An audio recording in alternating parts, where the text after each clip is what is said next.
കളവ് പറയരുത്. വരുമാനത്തിന് വേണ്ടിയാണെങ്കിൽ പോലും കളവ് പറയരുത്. സ്കോളർഷിപ്പിന് വേണ്ടിയാണെങ്കിലും കളവ് പറയരുത്. സ്കോളർഷിപ്പിന് ഒരു നിയമമുണ്ട്, ഇത്ര വരുമാനം ഉള്ള ആളുകൾക്കേ ഉള്ളൂ.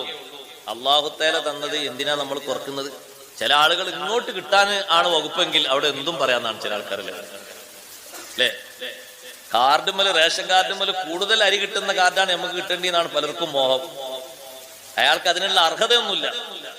എന്നിട്ട് അവിടെ പൂരിപ്പിച്ചു കൊടുക്കുന്ന ഫോമിലും മറ്റൊക്കെ എഴുതുന്നു വാർഷിക വരുമാനം 3000. എത്ര പൂജ കുറച്ച് പാടില്ല സഹോദരങ്ങളെ.